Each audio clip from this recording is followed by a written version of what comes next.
Hi, I'm Nicole Purnell. I'm the program director with Mama's Voices. And today I'm going to talk with you about, share actually with you some ideas for non-monetary compensation. So this is something that comes up a lot. We have an entire session about just this topic in our lived experience integration class. So go take the LEI class if you haven't yet, and you'll get all of the information about why compensation is so important and to learn more about it. But I'm going to give you some ideas today on things that you can do that are non-monetary if you do not have budget, some ideas that you can still incorporate to compensate people because it is important to do it, but I'm going to leave that information about why it's important to do it into the class. But today, some ideas of things that you can do. So there's a lot of different things that you can do that will help out a patient family partner that you're working with in the long run. If you have a patient or PFAC that you already have existing in your facility, in your organization, and you have people that you're working with that are not patient family partners through Mama's Voices, first thing you can do is you can get them certified through Mama's Voices as patient family partners. That is something that will give them much more exposure to other opportunities as well. That may also be paid because we do matchmaking services for those folks and they could get compensated by someone else, and that you have given them a step up and given them that opportunity for other people. And it's a networking and a leverage piece. So that is one first step, great step to offer to them. And it is gives them some development pieces to bring back to your organization and to your QI projects, as well as some workforce development too.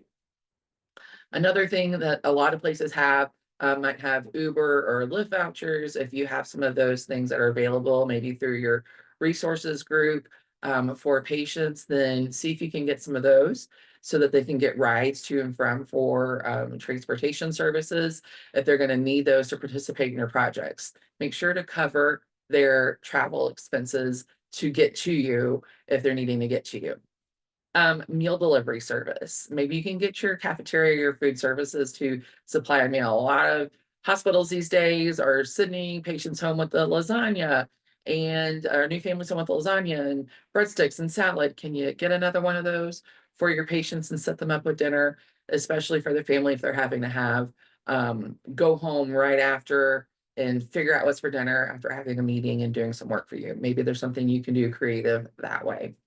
Or if you can team up with a hospital or a restaurant near you and say, hey, we'd like to be able to provide some meals for some volunteers that we're working with or something like that. Would you be willing to donate something for us so that we can just love on them and appreciate them? Like, lean into the donation as well. It might take some legwork on your side, but it'd be worth it for you and show some appreciation to those people that are doing some work for you.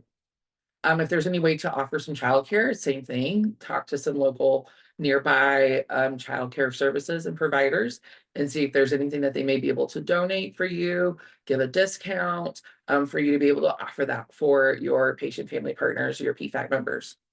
Any kind of baby supplies, if you've got some that you can spare, that you can borrow, beg, borrow, and steal from your nursery or your reps or anything else like that, that you can get a hold of or get your hands on and that you could share with your patient family partners. You would be surprised at what people will do and participate in if they can just get their hands on some papers. That would really help them, especially right now with the way cost of everything is so expensive. Anything will help. And that might be the one thing that helps them to participate and gets them there. And then they see how much it was rewarding to their hard work instead of just coming for the compensation piece. And then you never know where it goes from there. So that is another great idea. Things of like there's cleaning supplies. Sometimes people just need some basic essentials right now. The economy's tough. And so what is it their needs are that you maybe could help and fill some needs? So ask them, what is it you need? Right now I'm doing a baby shower for a friend, and yes, we have this huge baby shower, but what is it that you need? What is it you're worried about?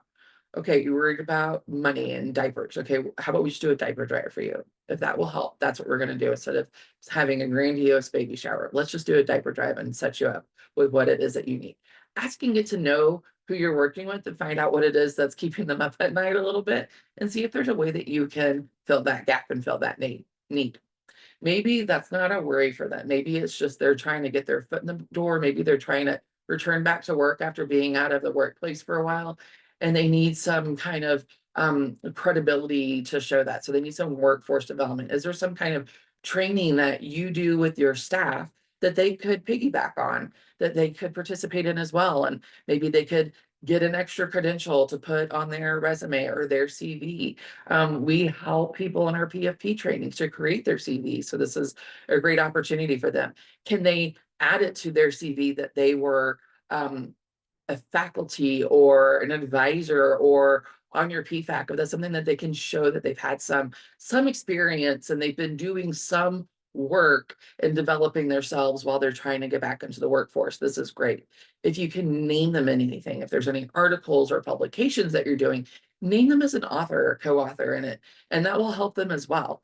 These are little things that can be done that don't require compensation, don't require necessarily a budget to do so, that will really mean a lot to them.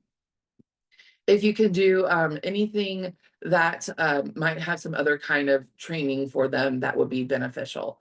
Sometimes they also might need things to also get them in the prepared and to be a part of your project. Maybe it's a prepaid phone card.